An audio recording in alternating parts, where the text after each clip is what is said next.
여러분 이제 어제까지 이제 구약 배우셨습니다. 그리고 아침에 지도했습니다.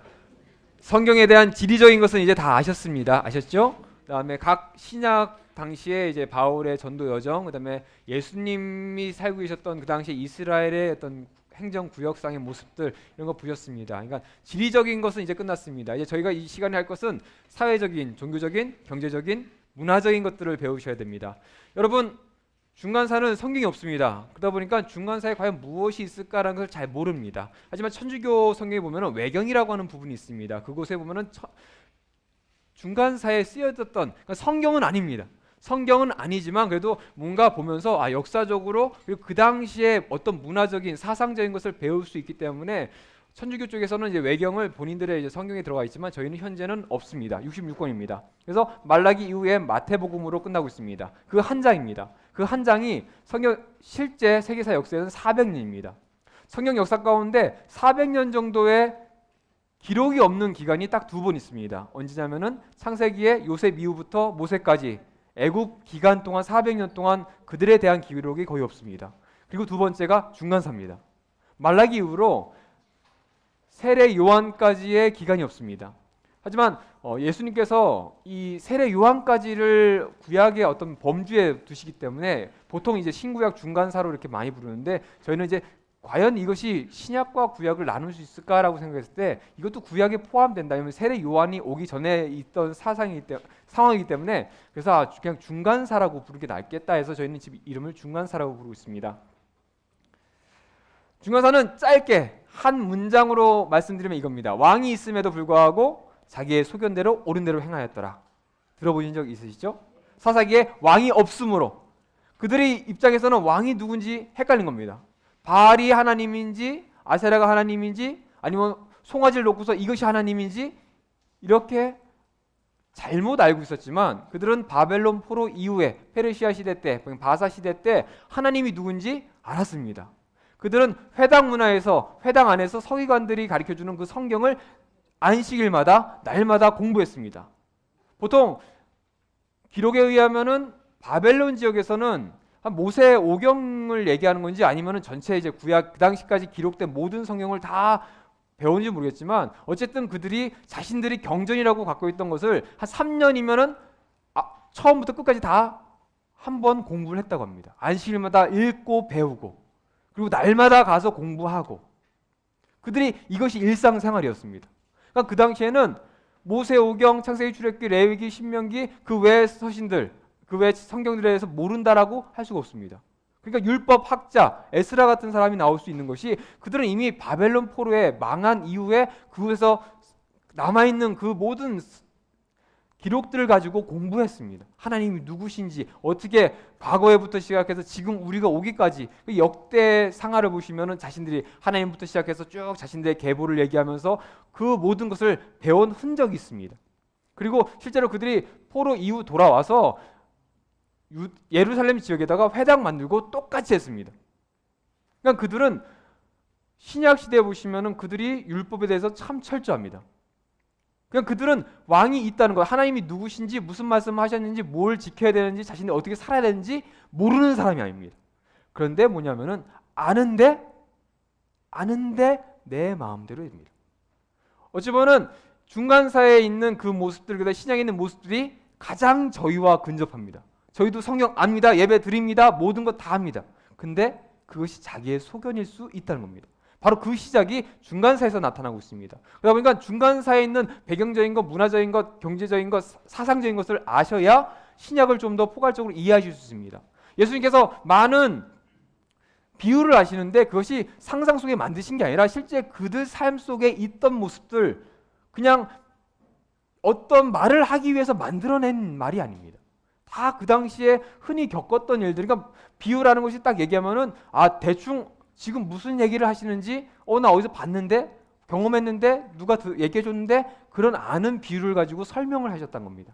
그 모든 것이 대부분 중간사에서 나타납니다. 특별히 가장 중요한 것이 이제 하스몬 왕조라고 하는 독립 왕국을 이루면서 그때부터 이제 분파가 시작됩니다. 그러니까 지금 중간사에서 많은 세계사적인 역사 이야기가 있지만 그것들도 어쨌든 이해하는 데는 분명히 중요합니다. 왜냐하면 중간사라는 것이 딱 몇 년 고1 때문에 신약이 이런 일이 있는 게 아니라 400년 동안에 있는 그 사건들이 연속으로 연결되면서 결론적으로 이런 사건이 일어나는 것이 있습니다. 그러니까 그런 역사적인 부분도 있지만 가장 중요한 것이 과연 그 당시에 왜 사두개인들이 예루살렘 지역에서 그렇게 예수님을 공격했고 다른 지역에 가서는 사두개인이라는 말조차 안 나옵니다. 또한 바리새인들은 쫓아다니면서 예수님한테 시비 걸면서 말씀에 대해서 묻고 있습니다. 그런 모습들. 그리고 왜 하필 그 사도행전에 보시면은 사두개인에 대해서 설명할 때 그들은 천사도 없고 부활도 없고 그런 부분이 있습니다. 왜 똑같이 성경을 보는데 바리새파와 사두개파의 이해관계가 틀립니다. 그런 모습들이 바로 중간사에서 나타나고 있습니다. 보통 400년의 침묵기라고 중간사를 많이 얘기합니다. 왜냐하면 400년 동안 성경에 기록될 만한, 그러니까 하나님께서 말씀해 주신 그런 성경이 없습니다. 또한 예언자가 없습니다. 그러니까 세례 요한이 나타났을 때 그들의 기대가 얼마나 큰지는 우리가 상상할 수가 없습니다. 400년 동안 하나님께서 한 명도 나타내지 않습니다. 그래서 보시면은 마태복음에서 예수님의 모습을 마치 모세와 비슷하게 썼다라고 이렇게 설명하시는 분들이 있습니다. 왜냐면 400년 이후에 모세가 어떻게 하죠? 출애굽시키죠? 지도자로서 이스라엘 백성을 구원해냈습니다. 그러니까 예수님의 모습이 뭐냐면은 단순히 이스라엘 사람들은 자신들을 구원하는 거지만 실질적으로 예수님이 하시는 것은 전 세상에 있는, 온 세상에 있는 사람들을 구원해내시는 일을 하셨습니다. 그만큼 예수님에 대한 기대가 엄청났지만 그 앞선 세례 요한이 왔을 때 말라기에서 앞에 보내겠다, 그 부분, 광야에 외치는 소리, 그것이, 그 세례 요한이 400년 만에 나타났을 때 그들의 기대치는 어마어마했던 겁니다. 보시면은 중간사는 말라기 시대까지가 이제 페르시아 시대였습니다. 페르시아 이후에 성경에 보시면은 헬라 시대가 나타나지 않습니다.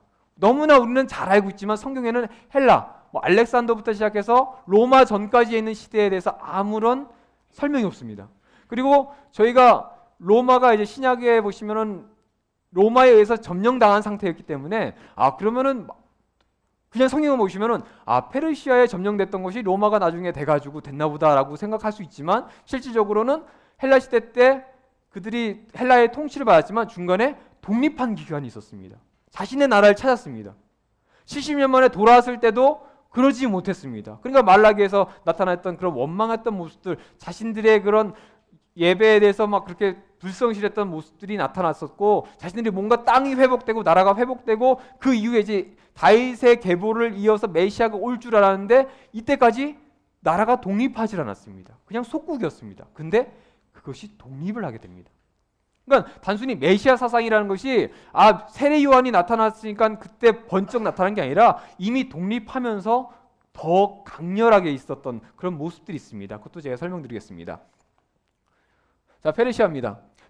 페르시아 보시면 이제 여기 보시면 이제 예루살렘 지역에 이제 그들이 이스라엘 사람들이 그 당시에 이제 유다인이라고 해야 되죠. 유다인들이 이제 돌아왔습니다. 그렇다면은 지금 보시면은 유다인들은 지금 페르시아 지역, 그러니까 바벨론의 포로로 갔다가 그쪽에서 공동체를 이루고 있는 사람들이 있었습니다. 그리고 예루살렘 지역의 공동체, 그러니까 돌아와서 공동체를 이룬 사람도 있습니다. 또 한 공동체가 어디냐면은 예레미야에 보시면은 애굽으로 가는 모습 있으시죠? 예레미야를 끌고 애굽으로 가게 됩니다. 뭐냐면은 그 전부터 이스라엘들이 뭐 여러 가지 뭐 용병으로서 아니면 무역으로 인해서 애굽으로 많이 가서 이주해서 살았던 기록이 있다고 합니다. 또한 예레미야 때 가게 됩니다. 그리고 포로 귀환하면서 오게 되는데 그때 여기에 남은 사람도 있지만 가보니까 뭡니까? 다 폐허입니다. 아무것도 없습니다. 자신이 그렇게 70년 동안 어쨌든 여기서 기반 닦은 거 다 포기하고 왔는데 아무것도 없다 보니까 그것을 포기하고 그대로 마치 아브라함이 갔다가 어려움 당하니까 애국 갔던 것처럼 애국 갔던 사람들도 기록이 있다고 합니다. 그러니까 지금 유대인들이 페르시아의 통치하에 있어서는 바벨론 지역에 있는 이 페르시아 공동체, 그 다음에 예루살렘 공동체, 그 다음에 애국 공동체가 이루게 됩니다. 또 한 공동체가 뭐냐면은 사마리아입니다.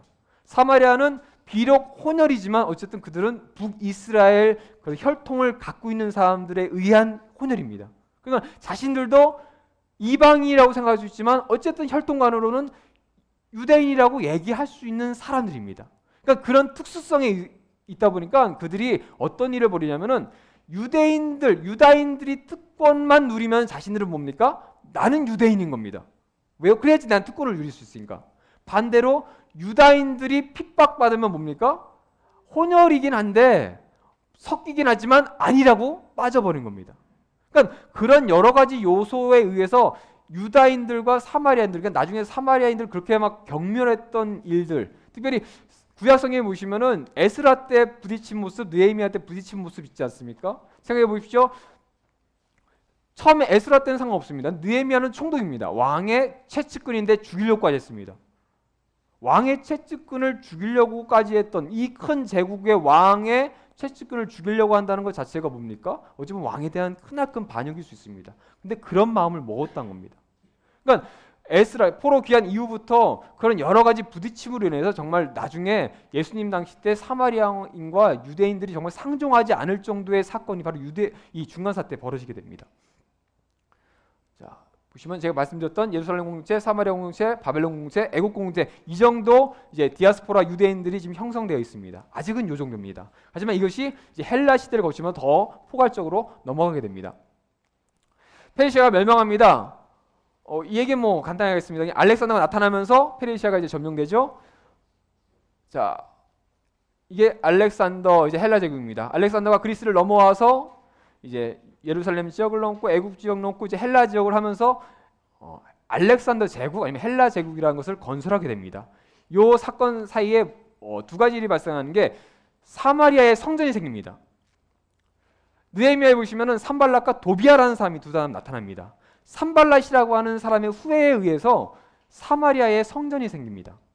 그리고 도비아라는 사람도 느헤미야 뒤에 보시면은 제사장의 그런 동생과 뭐 결혼하는 모습이 있는데 똑같습니다. 나중에도 중간사에도 끊임없이 도비아라고 하는 사람의 후예들이 제사장 가문과 권력 있는 가문과 계속 친인척 관계를 맺고 있습니다. 그런 상황에 이제 헬라 제국이 건설하게 됩니다. 헬라 제국이 건설되면서 저희가 많이 알고 있는 것이 뭡니까? 헬레니즘이라고 지금도 많이 알고 있습니다. 그래서 로마의 문화를 그림 하시는 분들은 뭐라고 그러죠?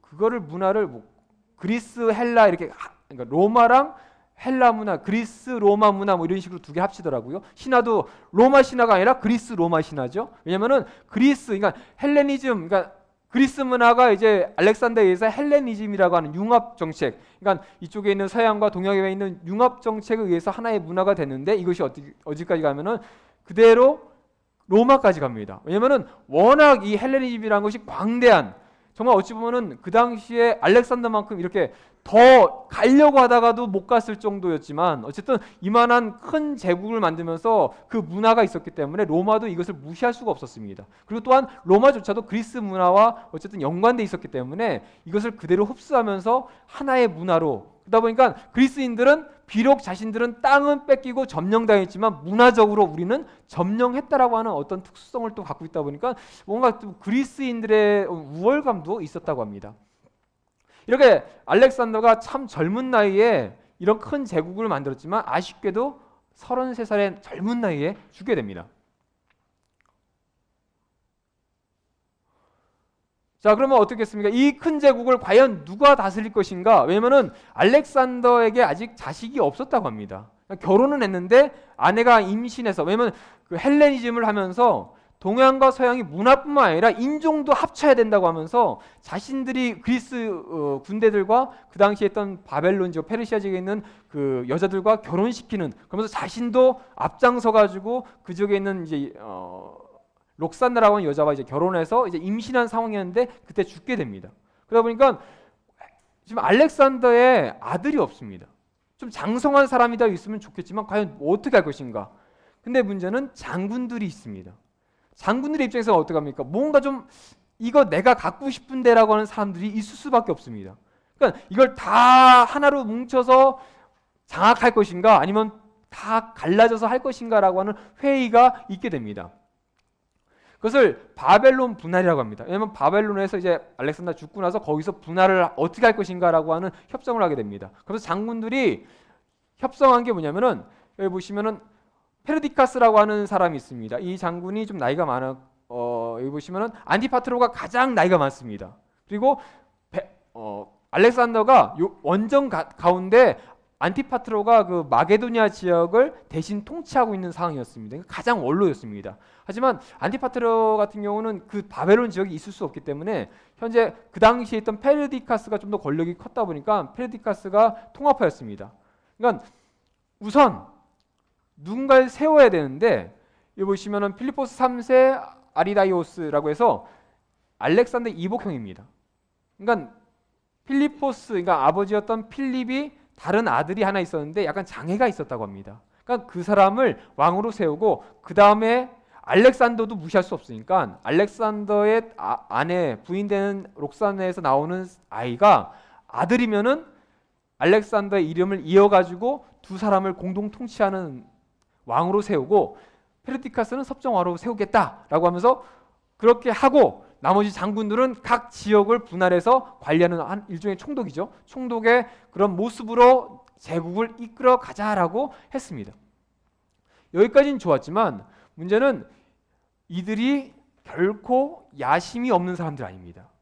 그러다 보니까 그들이 결국 5차례의 큰 전쟁을 벌이게 됩니다. 이것을 보통 디아도코이 전쟁이라고 합니다. 디아도코이라는 것이 뭐냐면은 이게 그리스어로 알고 있는데요. 이게 분할, 그러니까 상속자 아니면 뭐 후계자 이런 개념입니다. 그러니까 알렉산더에 의해서 후계된 사람들, 그 사람들을 장군들, 그 사람들을 이제 디아도코이라고 불렀습니다. 그러니까 이제 그 디아도코이들의 전쟁을 디아도코이 전쟁이라고 부릅니다. 그래서 총 5차례의 전쟁이 나오게 됩니다.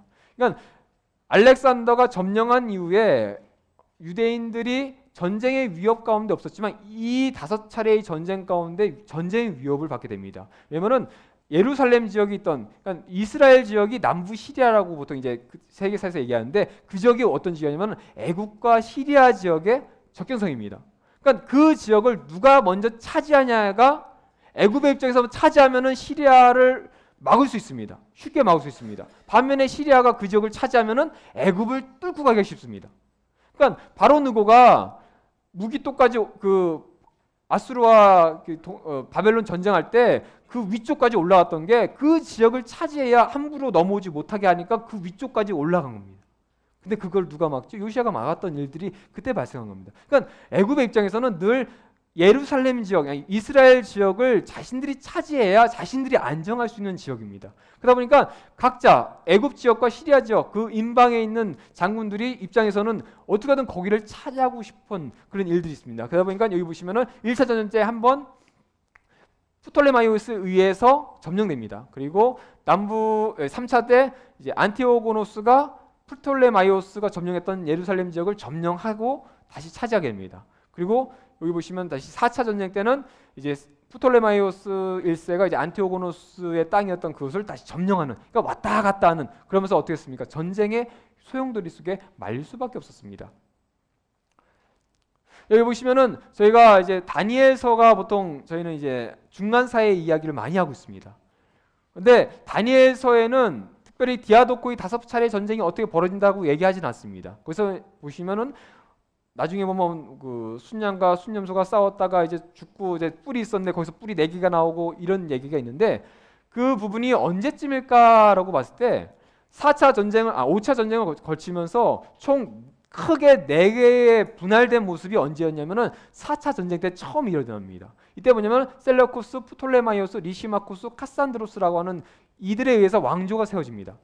하지만 이들이 이후에 계속 헬라 제국을 이끈 게 아니라 헬라 제국은 5차 전쟁을 끝으로까지는 4개였지만 그 이후에 3개의 왕조로 바뀝니다. 왜냐하면 애굽을 위주로 하는 프톨레마이오스, 그 다음에 시리아를 위주로 하는 셀레우코스, 그 다음에 리시마코스와 카산드로스가 나중에 보시면 갈라지아 지역이라는 게 있습니다. 그러니까 켄트인들이 오면서 카산드로스가 일찍 죽습니다. 그 다음에 이 지역을 리시마코스 지역에서 차지했다가 켄트인들이 왔다가 여기 있는 것이 완전히 멸망당합니다. 근데 아까 보시면은 여기 안티고노스라는 사람이 있습니다. 이 사람도 4차 때 죽었습니다. 근데 이 사람의 후예였던 사람이 이 지역을 차지합니다. 그러니까 헬라 제국은 이제 프톨레마이오스, 셀루쿠스, 그다음에 이쪽은 안티고노스 왕조 이렇게 세 분할된 모습이 있습니다. 그리고 나중에 보시면 로마에 의해서 이쪽 마게도니아 지역, 그러니까 안티고노스 먼저 점령되고, 그다음에 셀러쿠스 점령되고, 프톨레마이오스 하시면은 그 당시에 가장 유명한 그 여왕이 있죠, 클레오파트라. 예, 그때 이제 점령당하면서 그거에 그렇게 되면서 이제 로마에 의해서 완전히 점령되는 모습이 있었습니다. 저희가 이제 주요하게 보여야 될 게 뭐냐면 프톨레마이오스와 셀루코스입니다. 보시면 알겠지만 적경기입니다. 여기를 누가 차지하냐에 따라서 어디가 더 세질지가 이제 관건입니다. 마지막 5차 전쟁 끝으로 프톨레마이오스가 여기를 점령했었습니다. 이게 지금 4차 전쟁이기 때문에 지금 이렇게 셀루코스까지 가는데요. 5차 전쟁 이후에 여기를 점령합니다. 근데 문제는 이 점령이 전쟁에 의한 점령이 아니라 동맹국이었습니다. 동맹국인 상황에서 전쟁 벌이다가 이거를 본인들이 유리하려고 가서 점령해 버립니다. 그 원인 때문에 또 전쟁이 벌어집니다. 그래서 보통 이제 시리아 전쟁이라고 많이 얘기합니다. 왜냐하면 마지막에 이제 시리아가 이겼기 때문에, 아니면은 애굽 쪽에서 뭐 애굽 전쟁이라고도 붙일 수 있겠죠. 하지만 보통 이제 시리아 전쟁으로 많이 이름을 붙이고 있습니다. 총 5차례의 전쟁입니다. 지금 6차례지만 그러니까 예루살렘 지역을 가지고 5번의 전쟁이 벌어집니다. 근데 1차부터 4차까지는 애굽이 계속 승리했습니다. 그리고 5차 전쟁 때는 셀루쿠스가 이겼습니다. 근데 이겼다기보다는 전쟁이 벌어진 가운데 그 당시에 이제 로마가 워낙 힘이 큰 상황이었는데 애굽이 힘이 밀리니까 로마에다가 도움을 요청하게 됩니다. 그러면서 로마가 개입하게 되고, 과연 이 전쟁 지금 보시면은 276년부터 198년까지니까 100년 넘게 싸운 겁니다. 그러니까 100년 내내 싸운 건 아니지만 어쨌든 그 오랜 시간 동안 애국과 시리아가 거의 피폐될 정도로, 그 상황 가운데 유대는 정말 짓밟힐 때는 짓밟힐 정도로 다 뺏기고 못 뺏기고 하면서 그런 고통 가운데 있으니까 로마 입장에서도 이걸 안정화시켜야 되다 보니까 어떻게 할까라고 했을 때, 셀루코스 입장에서는 역사적으로 봤을 때는 분명히 그 남부 시리아 지역이 자신들 거다 보니까 이 전쟁을 멈출 수 있는 방법이 그것을 셀루코스한테 주는 방법밖에 없었습니다. 그러니까 그걸 주게 됩니다. 하지만 그러면서 이제 프톨레마이오스에서 이제 넘어가게 됩니다. 근데 이제 이게 이제 전체적인 이제 역사 이야기입니다. 하지만 프톨레마이오스 가운데서도 이제 애국, 이제 유대인들과 관련된 부분이 있습니다. 유대인들이 페르시아, 그러니까 바벨론을 시작으로 해서 그들은 종교적으로 자신들의 어느 정도 자유를 좀 누리고 있습니다. 그러면 바벨론 당시에서도 이제 다니엘이라든지 많은 사람들에 의해서 자신들 뭐 회당도 만들고, 어쨌든 가서 예루살렘까지 가서 제사는 드릴지 몰라도 과연 그 지역에 바벨론의 포로로 간 다음에 거기서 대제사장들이 제사를 했는지 안 했는지는 기록이 없어서 모르겠습니다. 어쨌든 그래도 그거는 몰라도 그들은 자신들의 종교, 그러니까 유대교, 그러니까 그 당시 유대교죠. 어쨌든 그들이 와서 유대인들이 믿는 그 종교를 지킬 수 있는 상황이 있었습니다. 그리고 페르시아 때는 어떻습니까? 성전까지 만들고 이제 마음대로 제사까지 할 수 있었습니다. 그리고 알렉산더가 왔을 때도 알렉산더 역시 그들의 종교를 인정했습니다. 헬레니즘이라는 것이 무차별적으로 모든 종교 없애버리고 하나로 만드는 게 아니라 자신들이 헬레니즘이라고 하는 사상과 종교가 우선시 되는데 억지로 한 게 아니라 스스로가 동화되게 만든 겁니다. 그러다 보니까 유대인들조차 어떻습니까? 스스로 동화되는 사람이 있습니다. 바벨론에서도 유대인들이 유대인처럼 산 게 아니라 이름도 바꿔가면서 살았고 모습도 바꿔가면서 살았습니다. 살아야 되니까. 페르시아 때도 마찬가지입니다. 그렇게 살아야 되니까. 헬라 시대 때도 마찬가지입니다. 그렇게 살아야 되니까 이름도 바꾸고 행위도 바꾸고 하는데, 문제는 종교적인 건 웬만해선 건들지 않았던 사람들이 이제는 종교적인 문제. 왜냐면은 헬레니즘 시대에는 이제 제가 아는 올림픽이 그런 기원도 있지만 사람들이 그 당시에는 빨가벗고서 뛰기도 하고 그런 기록도 있지 않습니까? 그러니까 사람이 벗으면 어떻습니까? 특히 남자는 할례를 받았는지 안 받았는지 보면은 보입니다. 그러니까 그게 보이니까 뭔가 차별될 수 있을까봐 유대인들도 이제는 할례도 안 하는 사람들 수 있었다고 합니다.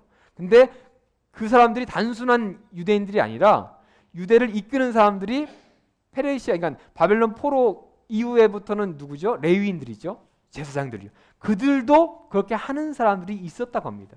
그래서 이 헬라 제국 시대 때 그러니까 저희가 이름 붙일 때는 헬라파라고 해서 헬라인들처럼 이름도 쓰고 그런 문화적인 것도 받아들이고 종교적인 것, 그러니까 제사도 드리고 회당도 하지만 좀 종교적으로도 좀 약간은 좀 변질된 사람들이 있었다고 합니다.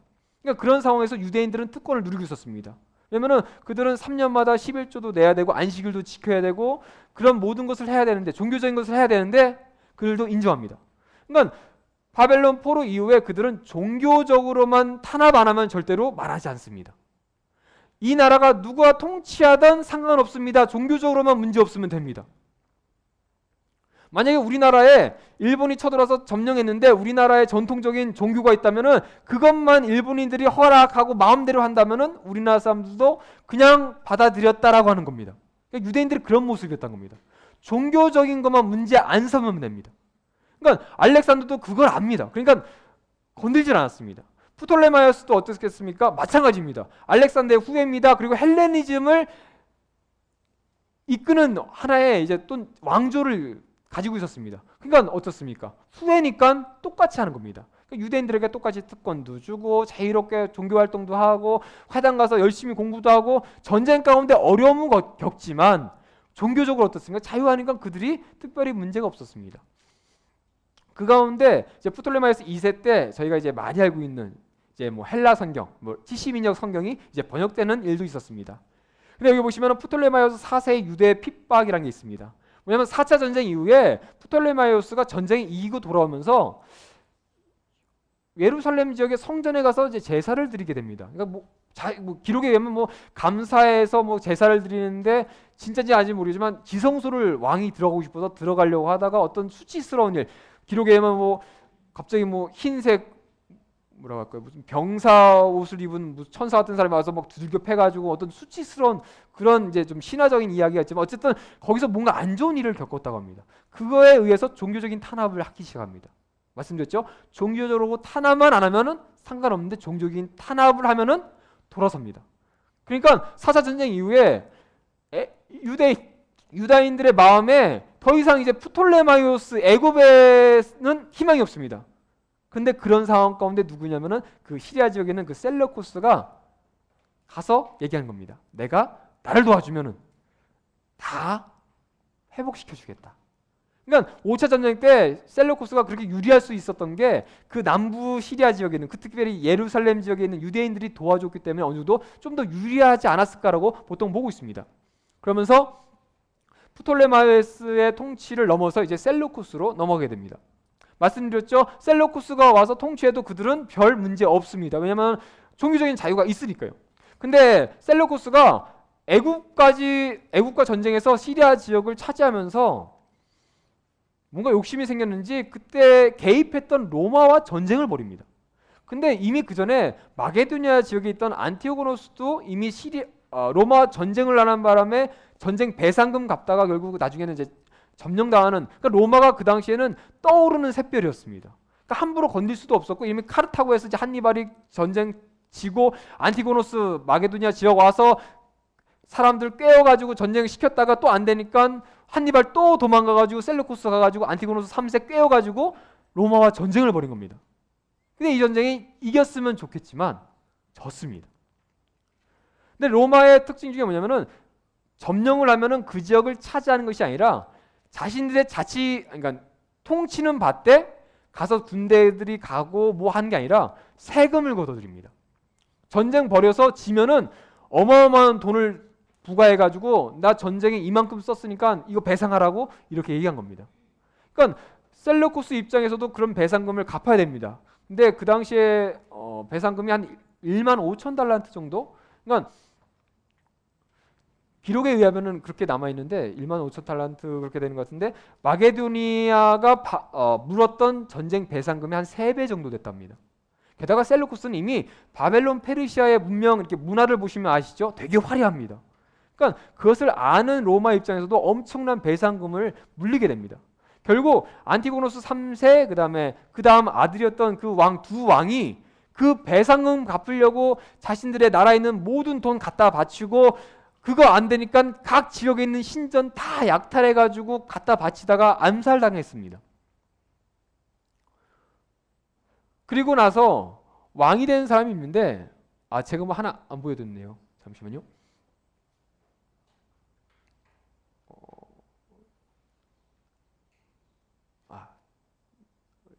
여기 있습니다. 이거 보시죠. 이제 안티고노스 3세 때 이제 남부 시리아를 점령했습니다. 근데 이 사람부터 전쟁 배상금 답다가 암살당했습니다. 셀루쿠스 4세도 암살당했습니다.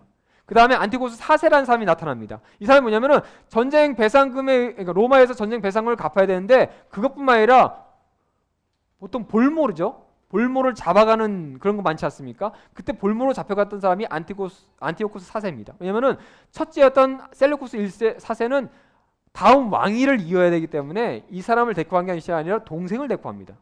그러니까 형이었던 셀루쿠스 4세가 왕이 되고 암살당하고, 그러니까 왕이 되니까 누굴 잡아가겠습니까? 왕이 바뀌었으니까 이 사람의 또 아들을 또 끌고 간 겁니다. 그러면 끌고 가는 대신에 동생을 풀어준 겁니다. 그럼 셀루쿠스 4세가 왔다가 그 당시에 셀루쿠스 4세가 암살당하게 됩니다. 자, 그러면 셀루쿠스 4세가 왕에 올랐습니다. 보십시오. 아버지와 형이 배상금 갚다가 암살당했습니다. 그리고 본인도 그 배상금 갚아야 됩니다. 골치 아픕니다. 그런 가운데 무슨 일이 벌어지냐면은 이 야손이라는 사람이 그 당시에 제사장이었던 오니아스 3세의 동생이라고 보통 기록합니다. 근데 야손이라고 하는 이름 보시면은 이게 지금 그러니까 유대식 이름이 아닙니다. 야손은 그러니까 유대식 이름은 예수아라고 합니다. 근데 이거를 헬라화 이름으로 해서 야손이라고 보통 이렇게 음역하고 있는데 이 사람이 와가지고 자신에게 대제사장직을 주면은 내가 돈을 주겠다라고 협상을 벌인 겁니다. 그러니까 왕의 입장이 어떻습니까? 가뜩이나 돈이 없는데 돈을 내겠다고 하니까, 내가 매년마다 조공을 뇌물을 바치겠다라고 하니까 왕의 입장에서는 지금 가뜩이나 돈이 없는데 확충이 되니까 오케이. 왜냐면 상관없지 않습니까? 어차피 얘네 입장에서는 헬레니즘, 헬라와 문화를 만들고 싶은데 그 중에 그냥 유대교가 있는 겁니다. 근데 지들끼리 있는데 지들이 와가지고 돈 주고 사겠다고 하니까 별 의미 없으니까 팔아버립니다. 그러면서 야손이 왕에 오르게 됩니다. 이것을 시작으로 여기 보시면 대제사장직이 처음으로 매매가 됩니다. 자, 한 번 팔렸습니다. 그러면 그 다음 사람도 똑같이 배우겠습니까? 안 배우겠습니까? 배우죠.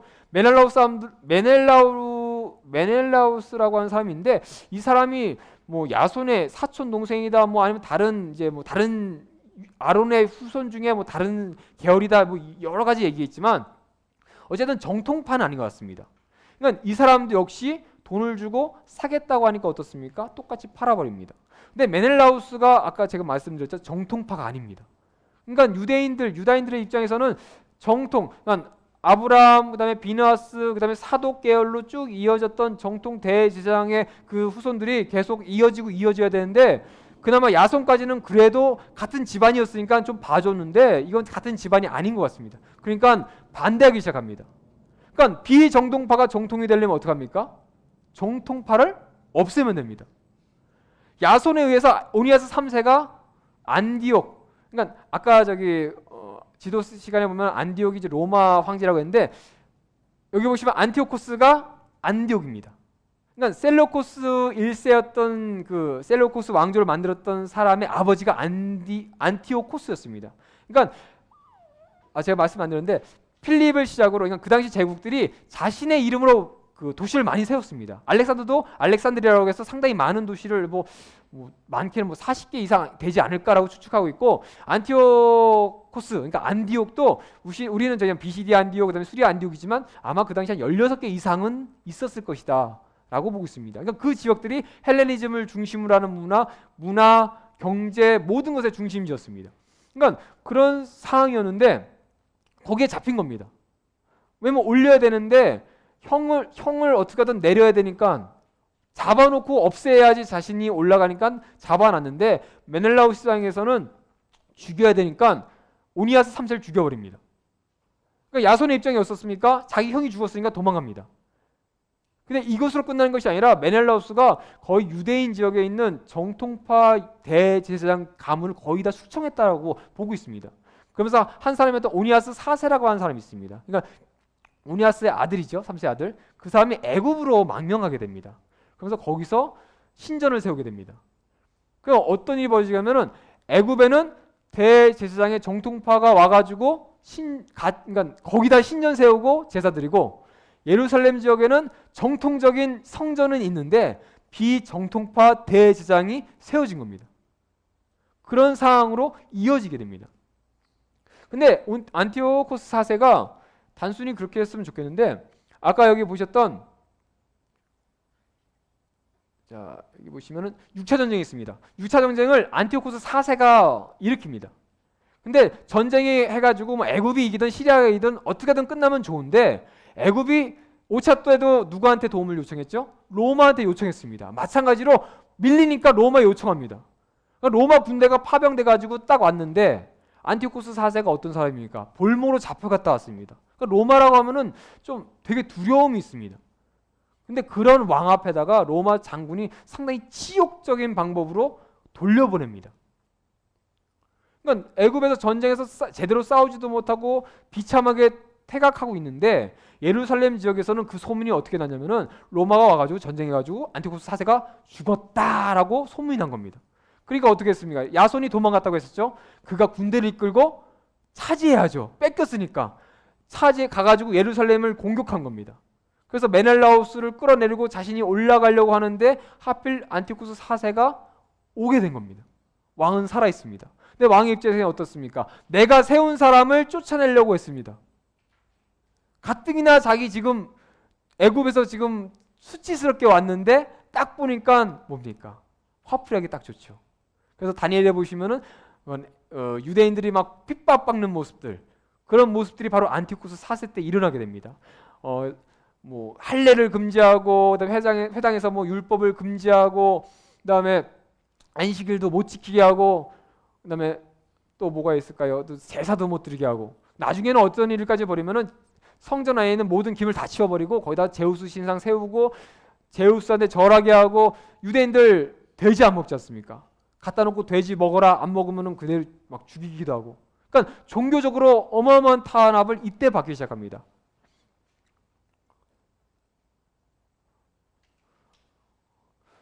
자, 그렇게 되면서 이제 유대인들의 입장이 이제 두 가지로 나뉩니다. 아까 말씀드렸던 헬라 문화를 받아들였던 사람 입장에서는 상관없습니다. 왜냐하면 같은 헬라파기 때문에 자신들의 권력이 더 곤고해집니다. 게다가 아까 제사장 두 사람, 야손과 메넬라우스도 헬라파의 지도자였습니다. 그러니까 이 사람들이 그동안은 그러니까 유대 정통주의 사람들이 다 차지했던 성전을 헬라파가 다 장악한 상황에 안티오코스 4세가 이런 일을 벌이니까 자신들은 별 의미 없습니다.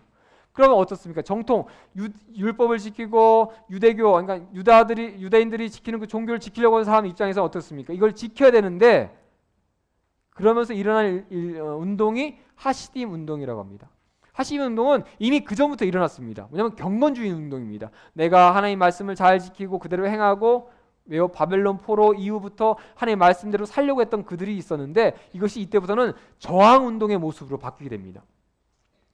그러면서 하나 만들어낸 게 뭐냐면은 구전율법이라고 하는 것을 만들어냅니다. 보통 이제 신약에서는 장로들의 유전이라고 하는데, 뭐냐면 율법을 지키지 못하게 만드니까 이것을 지키기 위해서 뭔가 좀 더 확장하는 일을 벌입니다. 어디 책에 보니까 제일 쉬운 예가 그거더라고요. 해가 떨어지면 안식일, 그러니까 하루가 지나면 안식일 시작이지 않습니까? 근데 만약에 일을 하다가 해가 딱 떨어져가지고 일을 그만두지 못했으면 어떻습니까? 안식일을 범한 게 됩니다. 율법 범한 겁니다. 문제가 생기죠. 근데 하시딤 운동을 하면서 어떻게든 율법 하나도 어기지 말아보자라고 하면서 해가 떨어지는 것을 더 높이는 겁니다. 그러니까 좀 저 보니까 하늘의 제일 높은 산 정도 되는데 거기 해가 딱 걸리면은 그때부터 안식일이다라고 구전율법을 만든 겁니다. 구전율법은 어겼을지 모르지만 그때 안 되는데 하면서 딱 손 놓고 있으면은 안식일은 어기지 않겠죠. 율법상의 안식일은요. 그러니까 그런 법들을 많이 만들기 시작한 겁니다. 그러니까 구전율법의 처음은 어떻게 하든 율법을 잘 지켜서 이 탄압 가운데 우리가 끝까지 경건하게 살자라는 목적으로 구전율법이 생기게 됩니다. 그 가운데 많은 사람이 죽게 됩니다. 왜냐면은 그들은 저항도 하지 않습니까? 특별히 안식일은 일도 하지 않습니까? 그러니까 그걸 아니까 군대들이 안식일만 가면은 가서 아무것도 못하고 있는 유대인들을 그냥 무차별적으로 학살해 버립니다. 그 가운데 모데인에서 이제 반란이 일어나는데 그걸 보통 이제 마카비 혁명이라고 얘기합니다. 그래서 마카비 혁명을 통해서 그들이 예루살렘 성전을 회복하고 그 다음에 또 셀루쿠스와 전쟁을 벌입니다. 그 가운데 여기 보시면은 자, 메넬라우스가 좋았습니다. 그 다음에 예루살렘 성전하고 전쟁을 벌인 가운데 셀루쿠스 왕조가 너무 복잡하다 보니까 특별히 왕권을 누가 차지할 것인가라고 하는 전쟁이 벌어지다 보니까 더 이상 유대인들에게 어떻게 손 쓸 수가 없어서 종교적으로 너네 마음대로, 왜냐면 종교적인 자유만 있으면 되니까 종교적으로 너네 마음대로라 하면서 메넬라우스가 문제를 일으켰기 때문에 이 사람을 폐위시키고 알키무스를 올립니다. 하지만 알키무스도 얼마 안 돼서 여기 보시면 공백기라고 해서 죽게 됩니다. 그러니까 이런 공백기 가운데 마카비 혁명은 계속 일어납니다. 왜냐하면 마카비들은 종교적인 것뿐만 아니라 이왕하는 것 나라까지 독립시키자라고 하는 그런 모습이 있었습니다. 그 가운데 결국 이 마카비 혁명이 성공하게 되는 게 뭐냐면은 셀루쿠스 왕조가 왕권을 누가 차지하라고 하면서 점점 나라가 작아지다 보니까 더 이상 유대라고 하는 유다 지역을 어떻게 손쓸 수 없는, 더 이상 거기를 관여할 수 없는 상황이 되니까 독립시켜 줍니다. 그러면서 하스몬 왕조라는 것이 이제 세워지게 됩니다.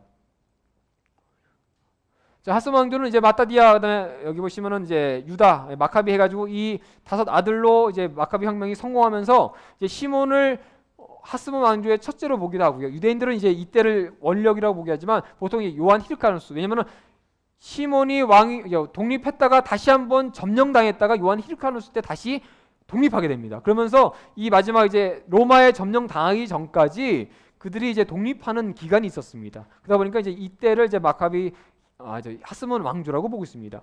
그러면서 생기는 분파들이 있습니다. 자, 보시면 에스네파입니다. 에스네파가 생기게 된 이유가 뭐냐면 이제 뭐 여러 가지 이유도 있지만 아마 하스몬 왕조가 세워지면서 두 가지 문제가 생깁니다. 과연 대제사장을 누구 세울 것이며 왕은 누가 세울 것인가?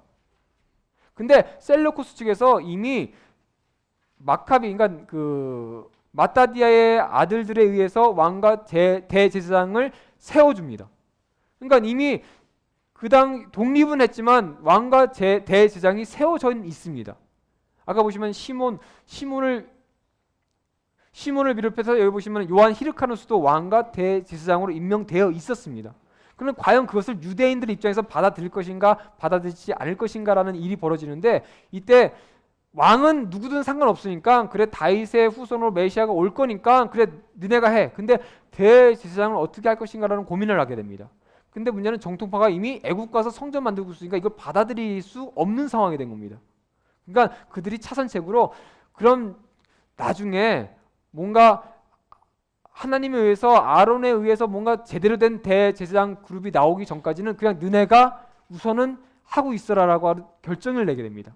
하지만 그것에 반대하는 사람이 있었습니다. 보통 그걸 에스네파가 아마 그때 형성됐지 않았을까? 왜냐면 종교적으로도 문제가 생기고 정치적으로 문제. 더 이상 이거는 하나님이 원하시는 것도 아니고 하나님이 바라시는 것도 아니다라고 하면서 떨어져 나가기 시작합니다.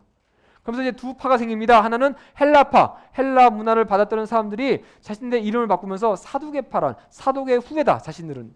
왜냐면 정통성이 없으니까요. 우리는 그럼에도 불구하고 사독의 후예다, 정통적인 성전에서 일하고 있는 우리는 대제사장의 정통성이 있다라고 하면서 사두개파라고 하는 게 생기고, 그다음에 바리새파, 우리는 그 가운데 종교적인 탄압 가운데 우리는 경건을 지켰다, 세상과 구별되었고 헬라 문화와 구별돼서 우리는 지켰다라고 하면서 바리새파라는 게 생깁니다.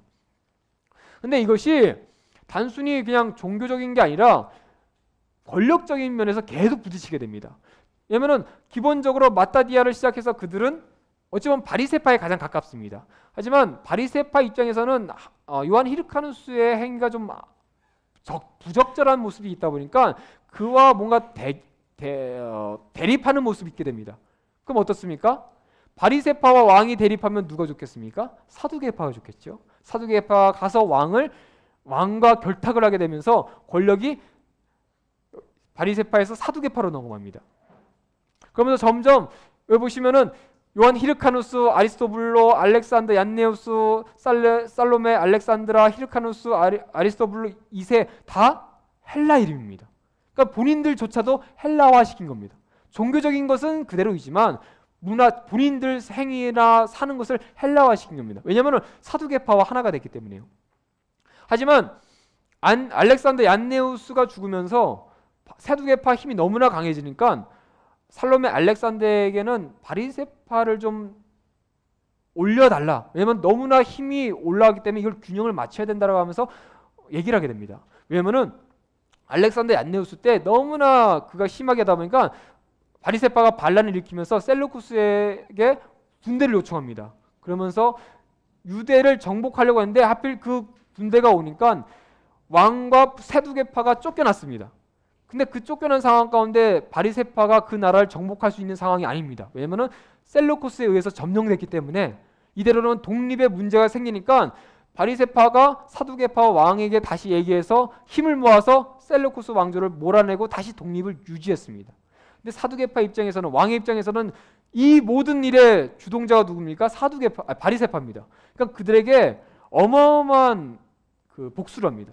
그래서 뭐 전쟁에 승리했다는 것을 기념하면서 사람들 초청했는데 거기서 바리새파 800명 지도자를 뭐 십자가에다 거기다가 매달고 그 자녀들을 뭐 혀를 자르고 뭐 아주 그런 악행을 벌였다고 합니다. 그러니까 어떻습니까? 사두개파가 바리새파 그 전까지는 그냥 정치적인 대립, 그다음에 뭐 권력적인 대립이었는데 이제는 그런 상황이다 보니까 상종할 수 없는 더 이상 이들은 서로가 원수지간인 겁니다. 그러니까 예수님 당시에도 그들이 원수인데 재밌게도 어떻습니까? 예수님을 두고 사두개파도 대립됐고 바리새파도 대립되니까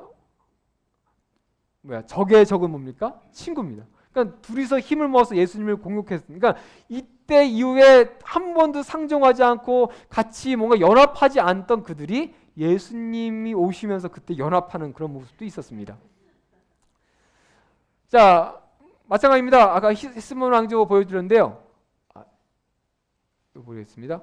결국 모든 왕조가 언제나 멸망하는 것은 왕권을 누가 차지할 것인가가 문제가 됩니다. 결국 살로메 알렉산드라가 죽으면서 큰아들과 작은아들이 있는데 큰아들에게 당연히 물려주겠죠. 근데 큰아들보다 작은아들이 더 권력욕이 있다 보니까 두 사람이 왕권 대립을 하게 됩니다.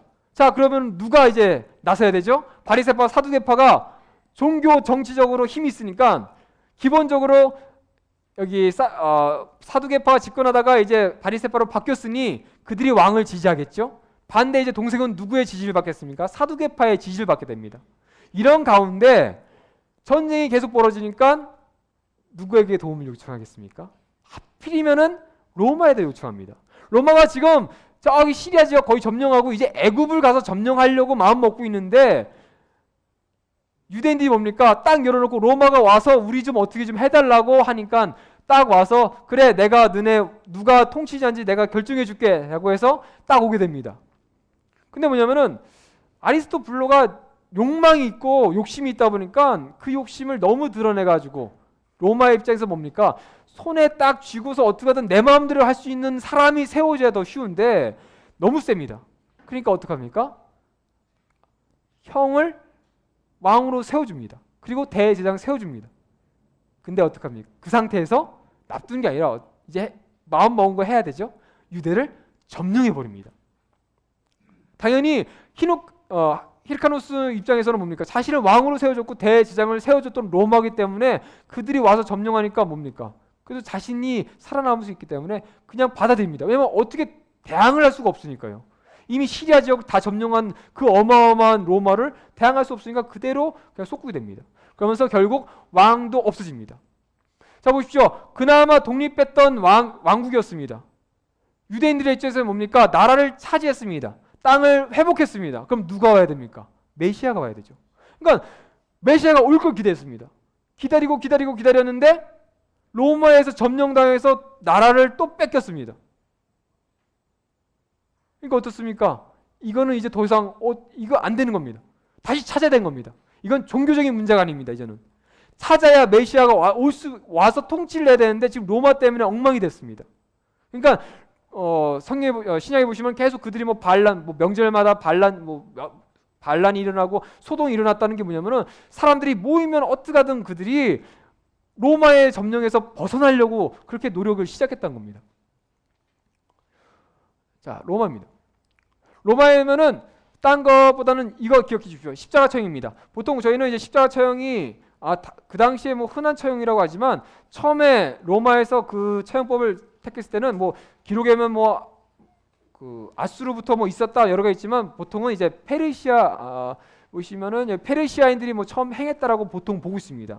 가지고 그것을 로마가 처음에 갖고 와서 차용했는데 문제가 뭐냐면은 여러 가지 반란, 특별히 이제 미드 좋아하시는 분들은 뭐 스파르타쿠스단 해가지고 그런 로마 제국에 아주 위협적인 그런 반란이 일어난 사건들이 있다 보니까 어떻게 그들이 하게 되면 십자가 처형을 나라를 정복하려고 하는, 그러니까 반란 일으킨 사람들을 처형하는 방법으로 공개적으로 사용합니다. 왜냐면은 십자가에 처형돼서 거기서 죽을 때까지 고통당해서 죽고 나서 그냥 가만히 놔둬가지고 썩어서 뜯기고 하는 걸 다 보여주면서 로마 제국에 반란 일으키면 그렇게 죽여버린다는 것을 공개적으로 사람들에게 얘기하면서 아무도 그 짓을 못하게 합니다. 그것이 로마의 처형법이었습니다. 그러니까 로마가 유대를 점령하면서 유대인들의 하나가 없는 게 사형법이 없습니다. 그러니까 법적으로 사형은 못하지만 종교적으로 사형은 가능했다고 합니다. 그래서 보시면은 산헤드린 공의에 의해서 스데반이 돌로 쳐 죽었습니다. 사형시켰습니다. 그대 입장에서는. 근데 로마법에 의해서는 그들은 사형시킬 수 없습니다. 사형의 권한은 로마 총독에게 있었고 로마의 권한이었습니다. 유대인들 스스로는 사형이라는 것을 언도할 수 없습니다. 근데 그들이 죽였습니다. 그러면 로마법에 의해서는 분명히 잘못된 거겠죠. 근데 그들이 종교적인 이유로는 그것을 허용했습니다. 왜냐하면 로마 당시에도 유대인들의 종교가 허용됐었습니다. 그러니까 종교적인 이유로 너네가 죽이겠다면 죽일 수 있습니다. 그러니까 빌라도가 뭐라고 하죠? 너네 법에 의해서 죽여라라고 했는데 그들이 예수님을 죽이라고 할 때 뭐 어떻게 합니까? 우리는 죽일 수 없다. 해달라. 그러니까 자신들의 손을 더럽히기 싫으니까 해달라고 합니다. 할 수 있는데, 그러니까 명절 피해서 하자라고까지 하지 않습니까? 명절 피해서 죽일 수 있습니다. 종교적으로 어떻게든 몰아세워가지고. 근데 하필 그때 잡히니까 뭡니까? 이왕 하는 거 손까지 우리는 씻고 싶으니까 로마에게 맡겨버리는 그런 상황도 그때 발생하게 됩니다. 자, 로마 통치를 받으면서 이제 분할됩니다. 그러면서 등장하는 사람이 하나 있습니다. 저희가 가장 신약에 처음에 등장하는 인물입니다. 악독한 헤롯입니다. 자, 헤롯이 나타납니다. 어이구, 넘어갔네요. 자, 헤롯이 나타납니다. 원래는 안티파테르라고 하는 사람이 그 하스몬 왕조 마지막이었던 그 히르카누스 당시에 유대 에돔 지역, 에돔의 지역을 점령하고 있었다고 합니다. 거기에 총독 그런 개념으로 있었는데 그 계보를 이어서 이제 헤롯과 파세에 있었습니다. 하지만 안티파테르 그다음에 아들도 마찬가지로 아주 이 정치적으로 능력이 대단했었습니다. 그러니까 자신들이 하스몬 왕조에 의해서 거기에서 일하고 있다가 하스몬 왕조가 점령당하니까 로마에게 줄을 대가지고 자신들의 권력을 유지하고 나중에 보면 카이사르 그 사람한테도 뭐 다 되고 나중에 뭐 옥타비아누스까지 그런 정치적인 모든 것을 다 이룩하면서 그들이 어떻게든 진짜 나중에는 이 이두메 사람들이 유대 지역을 통치하는 그런 일이 벌어집니다. 근데 이렇게 보시면은 헤롯 되게 나쁜 사람이다 보통 얘기하시지만 헤롯 가문이 재밌는 게 뭐냐면은 핏줄은 이두메 지역인데 본인들은 유대인이라고 생각합니다. 왜냐면은 하스몬 왕조가 생성되면서 그들이 나라를 땅을 점령하기 시작하는데 이두메 지역도 점령하고 나중에 뭐 저기 사마리아 지역, 그다음에 갈릴리 지역 다 점령합니다. 근데 그러면서 하는 게 뭐냐면은 사람들 강제로 개종했습니다. 왜냐면 자신들 여기는 유대인들만 있어야 되니까 할례도 행하고 유대인이 돼야 되지 여기 있지 이방인은 있을 수 없다. 딱 하나 사마리아 지역은 절대로 안 된다. 라고 하면서 강제 개종을 시킵니다. 그래서 이두메인들이 다 강제 개종됩니다. 그러니까 사마리아인들을 어떻게 합니까? 사마리아 지역에다 몰아놓고 꼼짝달싹 못하게 만들고 개종도 안 시키고 아예 그냥 상종 안 한 겁니다. 그러면서 그 만들었던 신전도 다 파괴시켜버렸던 일들도 있었습니다. 그러니까 자신들의 신전이 파괴됐습니다. 그러니까 사마리아 여인이 어디다 예배할까요? 우리 조상들의 곳입니까? 당신의 산입니까? 자신들의 산도 있었고 그 예루살렘 거기도 성전이 있었는데 하스몬 왕조 때 그게 박살났습니다.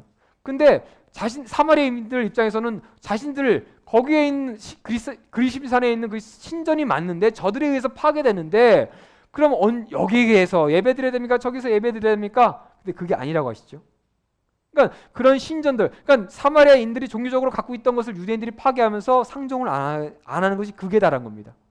그러니까 단순히 인종적으로도 상종 안 했지만 종교적으로 자체도 상종을 안 했던 모습이 있었습니다.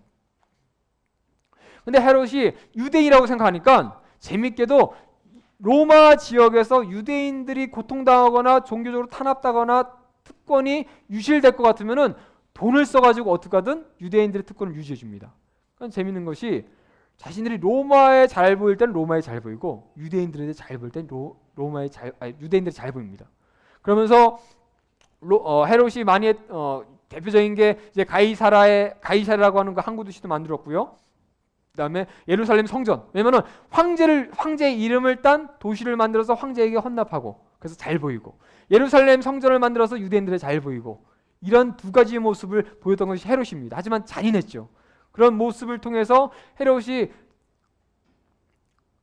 그 지역을 차지하고 나중에 이제 신약에 보시면은 결국 그 헤롯에 의해서 계속 그 아들들에 의해서 점령당하고 나중에 유대 전쟁에 의해서 유대 지역이 완전히 성전이 무너지고 그때까지도 헤롯의 가문이 계속 그 통치하는 모습을 저희는 볼 수 있습니다.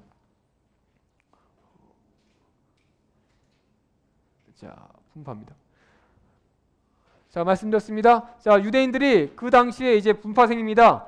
헤롯이 왕이 되면서 어떻게 했습니까? 헤롯을 잘 보이려고 하는 사람도 있었습니다. 그러면서 생긴 것이 여기 보시면은 헤롯 땅이라는 사람들이 있습니다.